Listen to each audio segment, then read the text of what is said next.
All information contained in this podcast is general in nature and does not consider your individual circumstances. You should consider the appropriateness of this information with regards to your individual objectives, financial situation, and needs. Welcome to Sharing More Than the Sheets, a podcast to help you and your partner make better financial and lifestyle decisions so that you can both focus on the things that you love. I'm your host, Michael Khouri, financial planner, green thumb, husband, and just dad.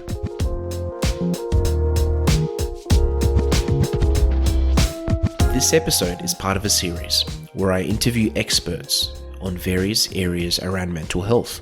If you or someone you know is in crisis and needs help now, call 000 Lifeline on 13 11 14 or Beyond Blue on 1300 22 46 36 anytime for support and advice. There are many different methods and strategies when it comes to managing our mental health. And today we are talking about yoga. I've invited Kirstin Bouse who is the director of Perth Psychology Collective and Yoga for Mental Health, to discuss this, because when I discovered what Kirstin does and her approach, to be honest, I was very fascinated because I've never seen yoga in this light, and I had to invite her onto the show to talk about it. Kirstin, thank you so much for joining us. Thanks for having me, Michael. This is a fun topic for me and an important one. Well, it must be something you're very passionate about, because, I mean, can I honestly start by asking why yoga? We've always heard I've heard for many years that yoga has many different health benefits, but, you know, to use it for something so niche, can I ask a bit about your background and maybe what sort of brought you to focusing on yoga? Yeah, so, okay, my background, it's a long one. I've been a clinical and forensic psych for 25 years, and I've probably practiced yoga on and off for the same amount of time. I actually remember very clearly my first yoga class, and it was, in the 90s. And it was in this massive kind of rec center on the basketball courts. Basically, it was very rudimentary, and just kind of got hooked. I just thought it was such a wonderful way to calm my mind, which was always a very busy mind, and I found yoga to be something that enabled me to focus on what I was doing with my breathing and my movement and my postures. So the clutter and the busyness and the list of things to do or whatever that might have been going on in the background fell away. But it also, had the physical benefits as well. So the type of yoga that I enjoy, I guess, personally, is quite an active yoga, and something that I can either choose to perhaps, push myself, or at the same time just participate in, which is one of the fundamentals of yoga, is to really meet yourself where you're at. So you can use yoga for a very restorative kind of experience, or you can use yoga when you feel as though you want to kind of stretch your limits of flexibility and strength and stuff, which is why one of the reasons I love it so much. So I practice on and off. I practice through my pregnancies and things like that. And over the course of my career, which has been, in trauma and perinatal mental health and, kind of quite diverse, over that period of time, those countries that are a bit more progressive than Australia, dare I say it, such as the US and the UK, really started to discover a lot of the physiological impacts of mental health challenges, depression, anxiety, trauma, and generally started looking at, well, how can we work directly on these physiological kind of changes and challenges and impacts, not just through talk therapy, which is quite traditional therapy.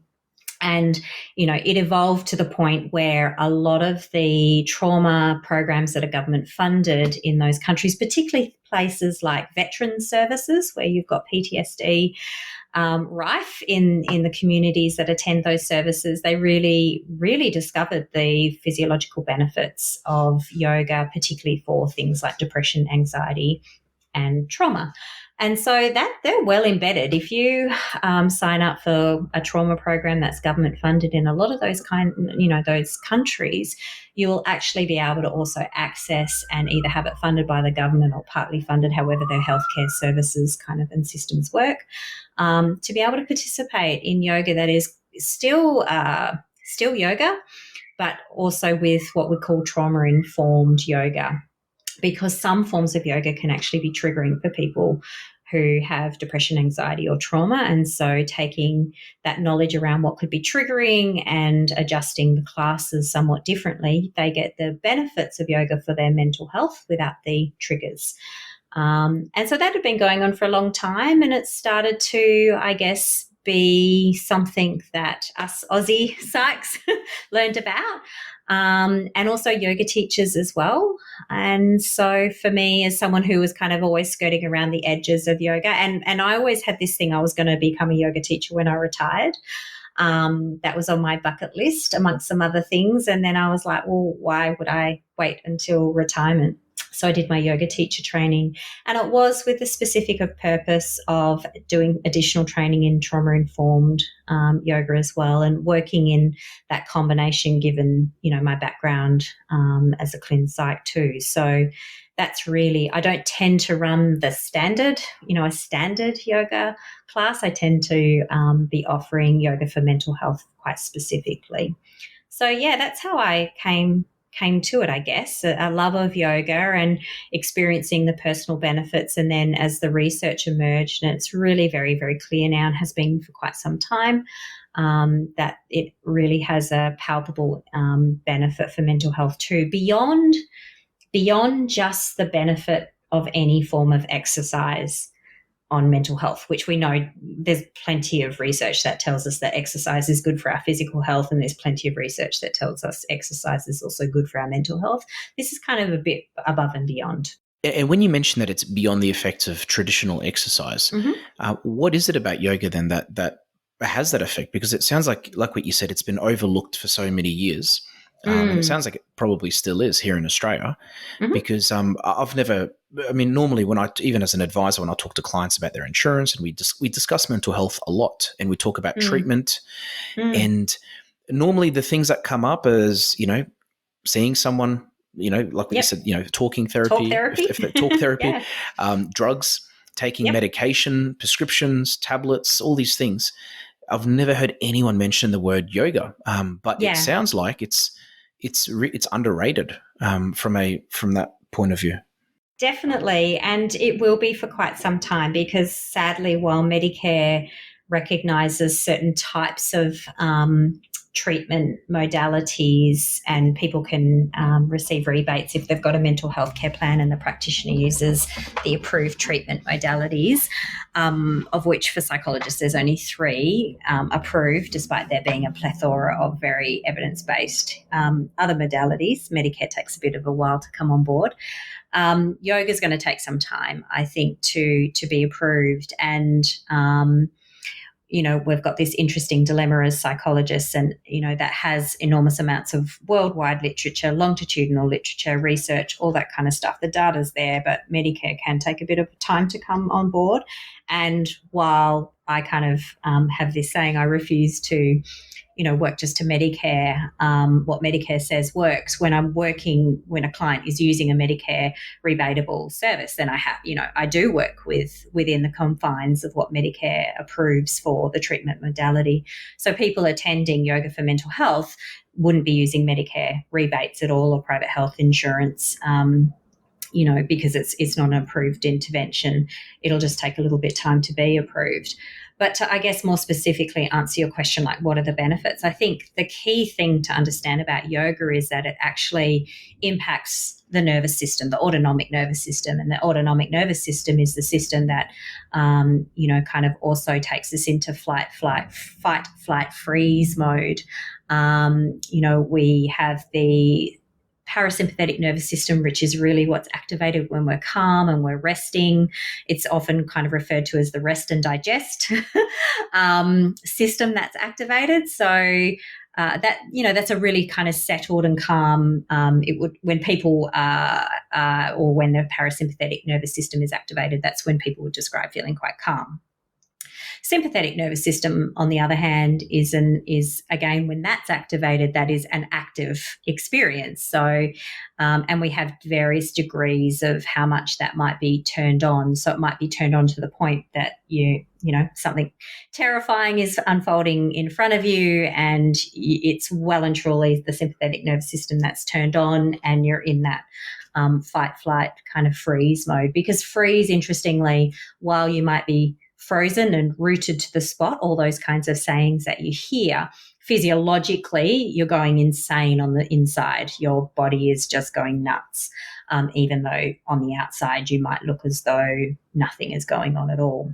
And so yoga actually is a wonderful tool for us to be able to what we call either down regulate. So when we're absolutely freaking out, so think anxiety now, to bring our nervous system kind of to a really balanced kind of place.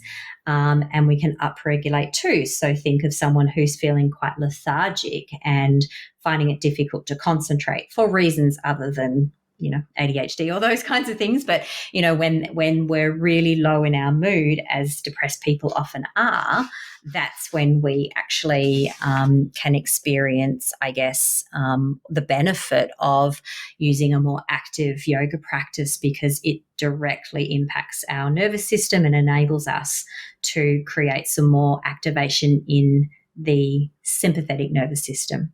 And together, once you're moving between both of them, then you can create this kind of balance where both are working in harmony. And what that means is that you're calm, but at the same time, you're still alert.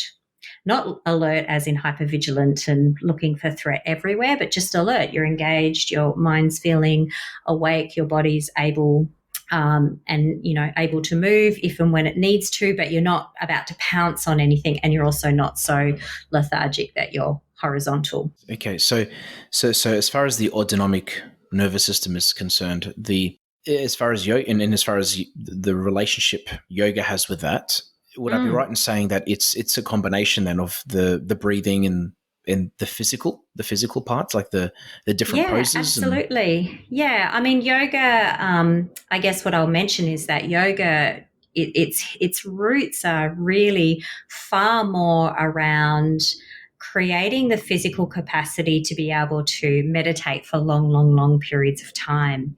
Westerners have actually changed it to being far more focused on the physical element of yoga rather than the meditative element of yoga.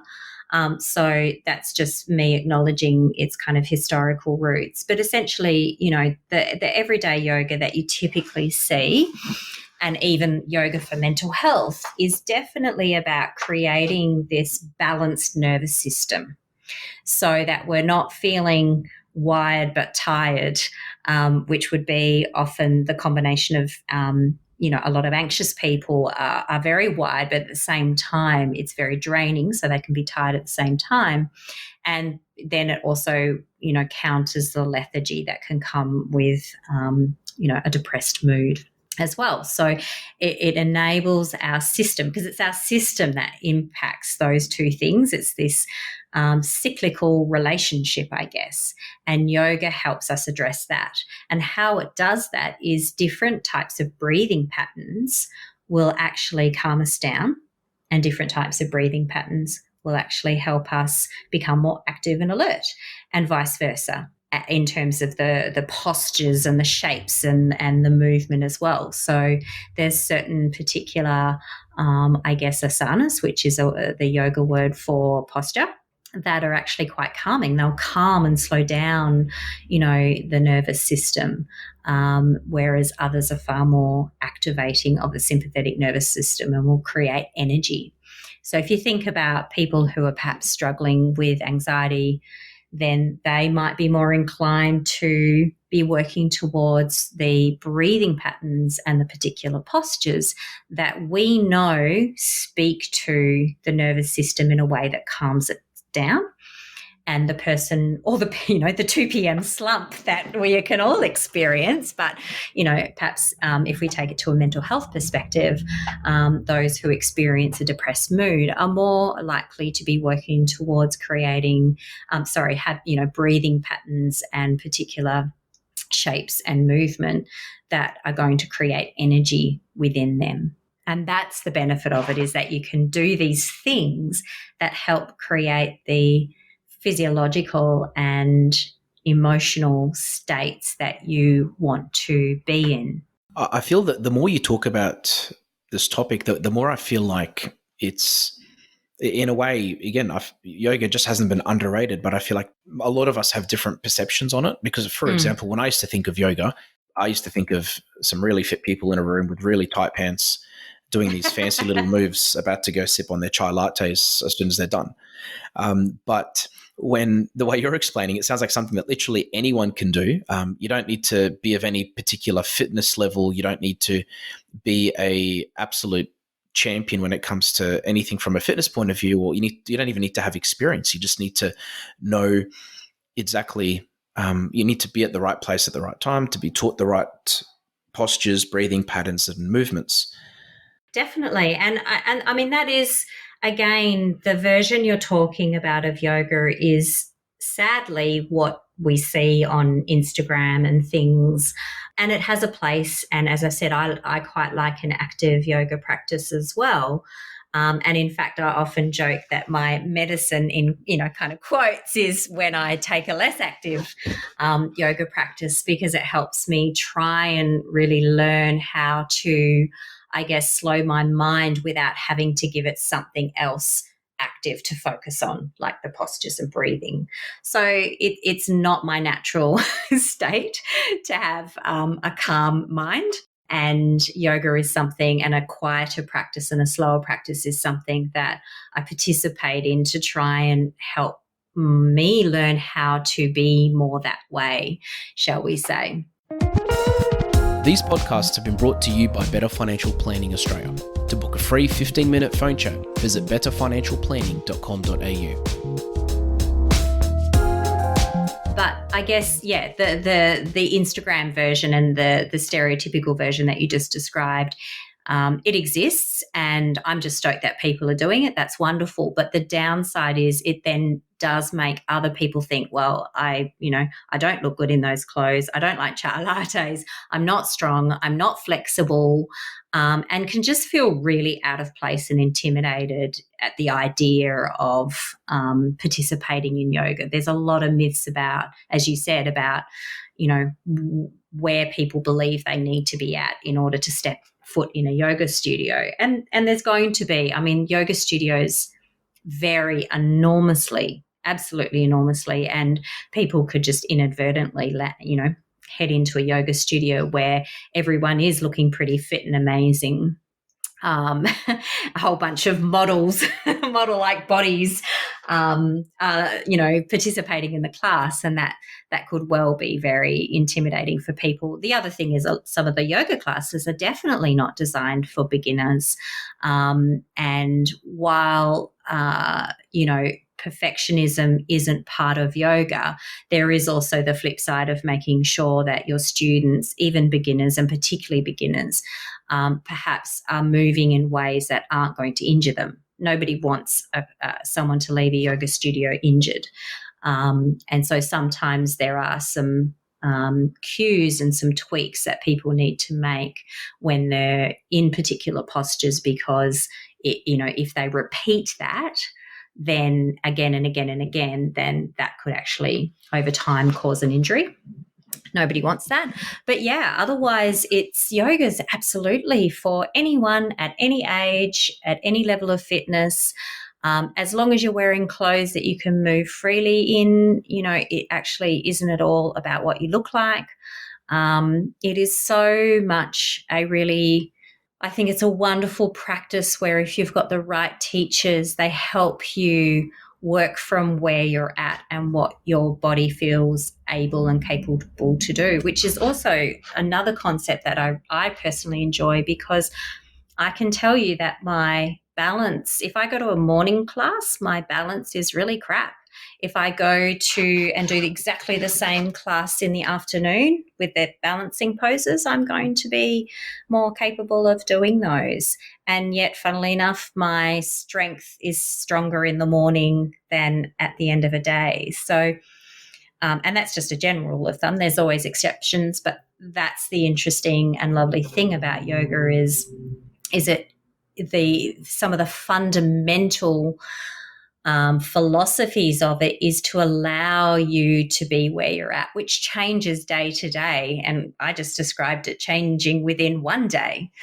So it's quite a respectful practice for the person if that person gives themselves permission to be led by what their body wants to do that day, rather than a whole bunch of rules or keeping up with the person next to them or whatever. Yeah. So it sounds like yoga, or the right yoga, it needs to be, for this purpose, not just trauma informed, but physically informed as well, so that anyone can do it. And I love that you mentioned that people need to give themselves permission to be able to, because you're right. Like, a lot of us sometimes know that we need to do something, but we just put it off, or we just we don't, or we're in a situation or in an environment and we're not allowing ourselves to relax. And on that note as well, can I ask you, for those listening to this that would like to try some basic yoga tips at home, for example, can you just briefly explain one or two strategies that someone can just do at home if they are feeling anxious, or if they're feeling like what you said, they need to be sort of probably toned down a little bit even. Something that someone can do at home that would probably benefit that person. Yeah, sure. I think a lot of I'm going to suggest something, and a lot of people will kind of roll their eyes and say, yeah, that's really simple. And it is really simple, but having been a psych for a long, long time, I also know that people don't use the things that we suggest. So, these techniques are only as good as the fact that you actually use them. And I'm very, very guilty of having a whole toolbox full of tools and still not using them when it would actually be very helpful for me to do that. So I guess one very, very basic rule of thumb is about breathing.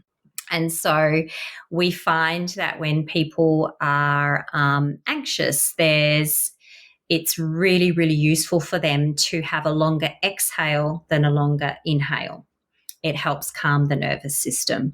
And so, for example, if somebody was breathing in and it was taking 4 counts, then the idea would be to breathe out for 6 counts.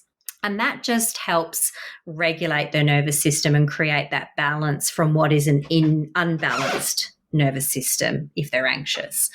The flip side applies if people are feeling really lethargic, if you actually finding that you've got some brain fog, and you're just really, pretty, I said the word before, lethargic, really unmotivated.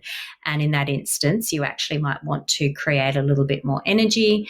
And in that, you'd actually breathe in for longer than what you breathe out for. It's important that you don't make the difference too vast. We're not saying that you have, 5-6 counts difference between your inhale or exhale, whether you're trying to calm or whether you're trying to create activity and energy. But the 4-6 is a really good combo. So 4 breaths in, 6 counts out, and that's something that would be calming. The reverse would be true, 6 counts in and then 4 counts out.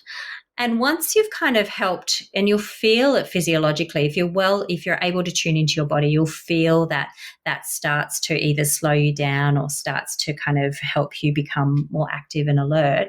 Then you can do what we call box breathing. That's probably more a psychological term than a yoga term, but it does have its own term. And that's just simply where you might be breathing for 4 and 4. Or 6 and 6. And again, some people, the concept of being able to inhale for 4 breaths is quite, and exhale for 4 breaths is quite a long period of time. People might only be able to start with 2 or 3. And then those who have practiced these kinds of things a lot can actually breathe in and breathe out for quite a lot of counts as well. And so the really lovely thing is that physiology is somewhat basic in that if our body does something, unless our mind interferes, it's like a domino effect. You work on your breathing and your heart rate will slow down. The only reason it wouldn't is if your mind is, while you're trying to engage in this box breathing, the only reason it wouldn't work is that your mind is still saying, oh my God, you should be stressing about this, that, and the other, and thinking about this, that, and the other. So our mind is a very powerful tool, as I think we all know, and can lead us up the garden path in terms of creating these worries and ways of thinking that are unhelpful, or a despairing mindset. And it can at times be more powerful than what our body wants to do physiologically. But if you give yourself the focus of your breathing, and particularly with the counting, then it's a little harder for your mind to have its chatter that's unhelpful, and then the physiological process can unfold for you. So that's a really, really simple technique as well. And you can use it in either direction, as I said. And I guess just as another rule of thumb to help guide things, and this isn't precise, so please, if your listeners can understand that I'm really am giving a general rule of thumb, that is this, when we're on our feet, when our feet are on the ground, whether they're pushed firmly into the ground while we're seated or whether we're standing, it is a bit of a sign for our body that we need to be active. At the same time, if we're lying down, then it's a sign that we're supposed to be resting and that we don't need to be alert. That is a very passive movement. You're not going to, choose, unless you're in a fight or playing dead, but you're not going to be lying down if there's a threat, if that makes sense. You're going to be ready to take action. And so how our body interprets and responds to different postures is actually where the physiological effect comes in. So I guess with that, what I'm suggesting is, again, if people are quite lethargic, then certainly being on their feet. And even if that's standing and really paying attention to their posture, creating what feels like a strong posture, shoulders back, pelvic floor tilted, really focusing feet on the ground, hands by the side, and then doing some breathing, then that's going to be creating energy and an active kind of experience internally. Whereas if we're going to want to calm down, you can do the breathing I mentioned before, and you could perhaps, lie down, or even if you're lying on the side, or you can kind of really create a relaxed posture seated, so you wouldn't be pushing your feet into the ground. You might be curled up on the couch or something like that. So, postures lead our body again to, they're interpreted in a certain way, and our physiology responds. What's really important for people to understand is when you do these things, they don't have an immediate effect, in the sense that if you're highly anxious, lying down and breathing is not going to work in 30 seconds to calm you down. If you're really, really anxious, you're probably best to kind of move around a little bit, try and have your body mobilize some of that energy, but slowly move, closer and closer to the floor, shall we say. Engage your breathing in the relaxed version that I mentioned until you're able to perhaps lie down if you have the time and the space, or perhaps sit. So there's this concept of meeting yourself where you're at. And when you're really anxious or you're really depressed, we actually start with breathing and postures that match where they're at. And then we slowly move people towards postures and breathing patterns of where they want to be. I hope that makes sense. It's a bit complicated. No, it's perfect. It's simple. It's you've explained it very well. And I do want to acknowledge that a lot of this is, if not all of it, is obviously general in nature, and that's why it does help to see someone personally. And on that note as well, Kirstin, if somebody wanted to get in contact with you, what's the best way for them to do that? And I know you have a few things that you're working on at the moment as well, if you want to maybe share a bit of that. Yeah, sure. I mean, the downside is at the moment I haven't kind of done any of the yoga stuff online, and I'm based in Perth. So, but people can reach out to me. Still, I'm more than happy for them to do that. I mean, I'm definitely not across yoga studios all around Australia by any means, but I can help them look at the principle, like, identify some yoga studios that might be around them, they can do that, and then give them some tips on what questions they could ask to see if it's going to be a yoga studio that supports their mental health. If someone doesn't have mental health issues, then you can just try different, yoga studios, and it'll probably be quite fine, and understand that there's a number of different types of yoga and people will find, their thing. I think it only becomes a little, something to pay a bit more attention to if somebody has quite significant anxiety or significant depression or trauma, where some more questions would be useful to ask before they signed up. Because the last thing a yoga teacher naively wants to do is to have a student come for the very first time. It's not a yoga informed practice. They've got mental health issues and it's triggering for them, or they hate it and that's it. They never do yoga again. Any yoga teacher absolutely loves the practice of yoga and wants to help people find a way to be able to also love the practice of yoga. So my website is perthpsychologycollective.com.au, very straightforward. They can reach out to me. There's contact details on that, and they can reach out and find out more about, or, kind of ask me some questions. If anyone is in Perth, then, I do have a yoga workshop for wellbeing, for mental health and wellbeing, coming up on the 4th of December.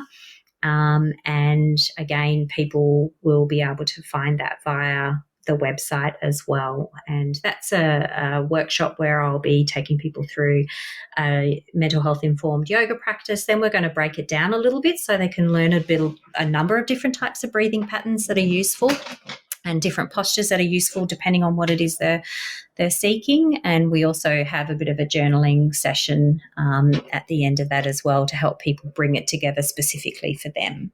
So, yeah, that's on the 4th of December. Nice. It sounds like that's something you should probably do online soon as well, because I know, but the tech is a bit overwhelming for an old duck like me. So, yes. Well, one day. Well, speaking of overwhelming, I've got some great dad jokes. We always I like to always drop a dad joke at the end of the episode. Yep, hit me with it. And this one's a yoga one. It's a yoga joke. So, yeah. Why did the bagel struggle in yoga class? I don't know. It couldn't find its center. And I've got another one. It's funny you said bagel, not donut, but yeah, go for it. This one's a bagel one as well. But what do you call a bagel that has mastered yoga? I don't know. A pretzel. Yeah, well, some of the postures kind of look like that too. So They do. That's a good one. Yeah, no, thank you so much, Kirstin, for your time. I really appreciate it. And I'm going to put a link to your website in the description of this episode, and encourage anyone listening to this, especially those in Perth, to reach out and do what they can. Because, I mean, when we are going through any struggle in our life, especially when it's mental health, the more you do, the better. And in my opinion, the more natural things like this, the better as well. Yeah, definitely. Yeah. Well, thank you. It's been a pleasure having the chance to talk about something that I love and I feel is really beneficial for people. So thank you for having me. I do really appreciate it. Absolute pleasure. Thank you. Cool. Thanks. Thanks for joining us on Sharing More Than the Sheets. Please make sure you subscribe to be updated with future episode releases, and feel free to share this episode with any friends or family that you think it might benefit. Please visit us at sharingmorethanthesheets.com.au to submit questions or requests for future podcast topics.